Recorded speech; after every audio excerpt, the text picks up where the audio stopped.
అన్నమయ్య జిల్లా తంబళ్లపల్లి పుణ్యక్షేత్రం మల్లయ్యకొండలో వెలిసిన శ్రీ బ్రహ్మరాంబికాదేవి సమేత మల్లికార్జున స్వామివారి సన్నిధిలో శివార్త 3వ వార్షికోత్సవాన్ని ఈరోజు 9/9/2024 సోమవారం జరుపుకోవడమైనది. ఈ సందర్భంగా శ్రీ బ్రహ్మరాంబికాదేవి సమేత మల్లికార్జున స్వామి కళామండలి తంబళ్లపల్లి మల్లయ్యకొండ ముఖ్య సలహాదారు తూగు గోపాల్ రెడ్డి గారు, విశ్రాంత హెచ్ఎం కన్నిమడుగు మరిరెడ్డి గారిపల్లి ఉపన్యాసం.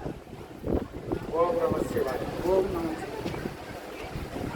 ఈ 74,000 కోట్ల జీవరాశుల్లో ఈ మానవ జన్మ అనేది చాలా మహోత్కృష్టమైనటువంటి జన్మ. మనం జన్మలో చేసుకున్న చెడు కర్మలు కావచ్చు, మంచి కర్మలు కావచ్చు, కలిగించుకున్నటువంటి ఈ మానవ జన్మలోనే మనము కొన్ని సత్కార్యములు మంచి కార్యక్రమం చేసి ఆ చెడు కర్మలు కాబట్టి ప్రతి ఒక్క మానవుడు గమనించవలసింది సన్మార్గంలో వెళ్ళాలి, భక్తి భావనతో మంచి మార్గంలో వెళ్ళాలని చెప్పేసి మన యొక్క పూర్వీకులు కానీ ఋషులు కానీ అన్నీ ఉపనిషత్తులు కానీ పురాణాలు కానీ ఇవన్నీ కూడా చెబుతున్నాయి.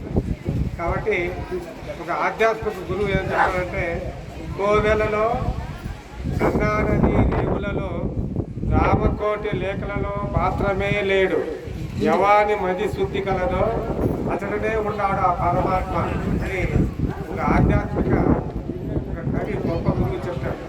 కోవెలలో అంటే ఒక గుళ్ళోనే కాదు, తర్వాత రామకోటి గంగానది రేవులలో, గంగానదిలో ఎన్నో స్నానఘట్టాలు ఉన్నాయి, ఆ స్నానఘట్టాల్లోనే కాదు దేవుడు ఉండేది. ఎవరి యొక్క మనసు రామకోటి లేఖలలో మాత్రమే లేడు, రామకోటి రాస్తారు.